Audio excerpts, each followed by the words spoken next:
Hi friends, నేను మీ నషరుద్దీన్. ఈరోజు మనం లాల్ సలాం మూవీ గురించి తెలుసుకుందాం. లాల్ సలాం 2 గంటల 26 నిమిషాల్లో రన్ అవుతూ ఉంటుంది. ఈ మూవీ రన్ టైం వచ్చేసి ఒక 30 మినిట్స్ వరకు చూడదగ్గ సినిమా. మిగతా టైం అంతా ప్రేక్షకుడికి ఓపికకు ఒక పరీక్ష. ఈ మూవీ డైరెక్టర్ ఐశ్వర్య రజనీకాంత్ గతంలో రజనీకాంత్ కొచ్చెడెన్ అనే ఒక మూవీ, రాడ్డు రంబోలా మూవీ తీసినా కూడా రజనీకాంత్ ఈ సబ్జెక్ట్ని ఎందుకు ఒప్పుకున్నారో కానీ ఆయనకు తెలియదు. ఆయన కూతురని ఏమో కానీ ఈ మూవీ ఒప్పుకున్నట్టు అనిపిస్తుంది. ఈ మూవీ స్టార్టింగ్లో ఒకరు జైలు నుంచి అవటము, ఆ తర్వాత ఒక ఫ్లాష్ బ్యాక్ రన్ అవుతుంది.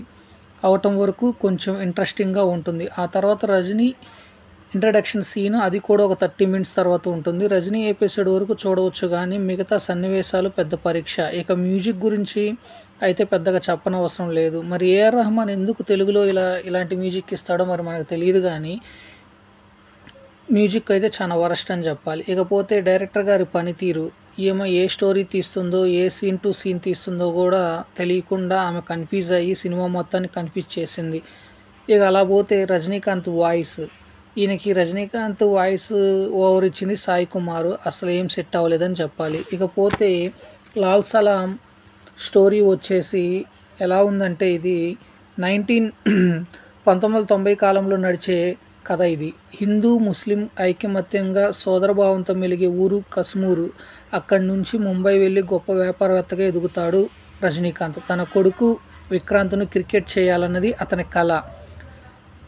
రజనీకాంత్ ఊరు వదిలి వెళ్ళాక కొందరు రాజకీయ నాయకులు కుట్రల వల్ల ఊళ్ళోని ప్రజలు 2 వర్గాలుగా చీలిపోతారు. ఇక ఆ ఊళ్ళో 3 స్టార్ ఎంటీటీస్ టీమ్స్ మధ్య జరిగే క్రికెట్ ఆట కూడా మతం రంగు పులుపుకొని గొడవలకు కేంద్ర బిందువుగా నిలుస్తుంది. ఒకరోజు మ్యాచ్ నడుస్తుండగా 2 టీమ్స్ మధ్య పెద్ద గొడవ జరుగుతుంది.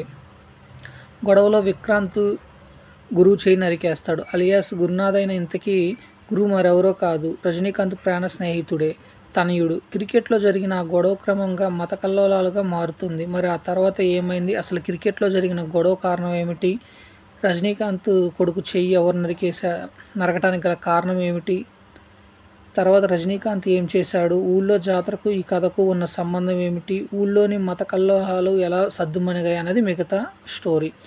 ఎలా సాగింది అంటే, మతాన్ని నమ్మితే మనసులో ఉంచుకోవాలి, మానవత్వాన్ని అందరితో పంచుకో. ఈ చిత్రం ట్రైలర్లో రజనీ చెప్పిన సంభాషణ ఇది. ఈ సినిమాలతో దర్శకురాలు చెప్పుకోదలుచుకున్న సందేశము ఇలా మత సామర్థ్యాన్ని చాటి చెప్పే నేపథ్యంలో ఇప్పటివరకు తెరపైకి ఎన్నో కథలు వచ్చాయి. అయితే దీంట్లో ఆ పాయింట్ను, క్రికెట్ను కేంద్రంగా చేసుకొని దానికి రాజకీయ ముసుగును తగిలించి కొత్తగా చూపించే ప్రయత్నం చేశారు.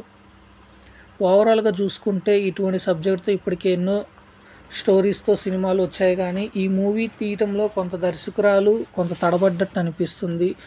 ఓవరాల్గా చూసుకుంటే ఈ సినిమాకు వచ్చేసి ప్లస్ పాయింట్స్ రజనీకాంత్, అలానే ద్వితీయార్థంలో కొన్ని సన్నివేశాలని చెప్పాలి. బలహీనతలు వచ్చేసి కథ, స్క్రీన్ ప్లే, నెమ్మదిగా సాగే కథనము, ప్రథమార్థం ముగింపు. ఓవరాల్గా ఈ లాల్ సలాం వచ్చేసి ఒక పెద్ద లాల్ సలాం అని చెప్పాలి. థ్యాంక్ యూ, మీ నషరుద్దీన్.